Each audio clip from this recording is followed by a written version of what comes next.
Арай минь төргийе.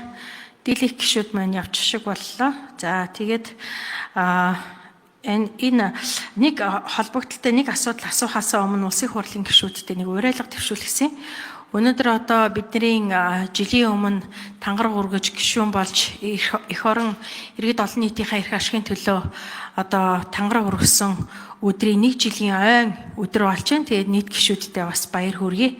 За тэгээд үүсгэн байгуулагдсанаас хойш өнөөдрийн хүртэл ер нь бүхий л төвшөнд энэ парламент бүх төвшөнд химнэлтийг, таналтыг тийм ээ одоо засгийн газар холбогдох яам агентлаг газруудаас шаардаж шахсаар ирж байгаа. Харин энэ өөрчлөлтийг улсын хурлын гишүүд өөрсдөөсөө эхлэх гэж дуурахгүй байгаад их гайхаж игдүүцэж байна. Тийм учраас би энэ дээр шүүмжлэлтэй хандмаар байгаа. Тэгэхээр улсын хурлын 126 гишүүн бүрт сар бүрийн цалин, зөвлөх туслахын цалин, хот доторх унааны мөнгөний хүртэл 940 мянган төгрөг өгж байгаа шүү дээ. За энээс цаана биднэрт бас төсвийн одоо яг мөнгөн дүнгээр нь хэмжих юм бол 23 сая орчим төгрөг байгаа. Тэгэхээр энэ юу нэ? За энэ мөнгө шүү дээ. Энэ мөнгийг яг үнийг хэлэхэд зориултаар нь зарцуулахгүй байгаа улсын хурлын гишүүд ч гэсэн байна. Тийм учраас би шүүмжлэлтэй хандж байгаа юм.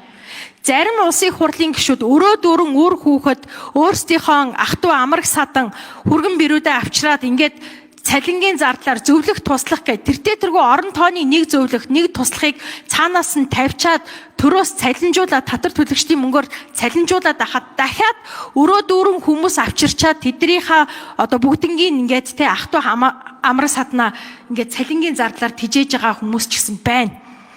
Тэгэхээр зэрэг би энэ сар бүрийн энэ улсын хурлын төсвийн гишүүдийн төсвийг бүрэн байхгүй болгож танаад ингэснээрээ бид нар сар болгон 2.8 тэрбум төгрөг жилд 35 тэрбум төгрөг хэмж үлдсэн 3 жилийн хугацаанд бид нар 100 орчим тэрбум төгрөгийг хэмнэж энэ улсын татвар төлөгчдийн өмнө бас нэг буян болох ийм боломж байна гэж би уриалж байгаа.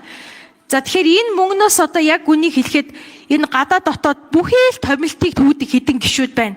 Заримийнх нь баг хилэн ч хүрхгүй шахан байж явж л идэг. Тэр ийм хүмүүсийн одоо зүгээр нэг гадаад явж үздэг мөнгө эсвэл ах トゥ амраг саднаа цалинжуулдаг ийм мөнгө байлгахын эсрэг одоо бас уриалга дэвшүүлж байгаа юм. Тэгэхээр зэрэг энэ мөнгийг бүгдээрээ болиод харин энэ мөнгөөрөө бид нар химнээд тэр бусдаас хивэн тан гэж одоо шаарддаг энэ мөнгөө бид нар өөрсдөө бас химнэе. За тэгээд энэ татвар төлөгчдийн мөнгөөр хэвлэлийн PR өөрсдийнхөө хувийн улс төрчийн PR хийдэг энэ мөнгө бас ингэж зарцуулагдаж байгаа шүү дээ. Тэгэхээр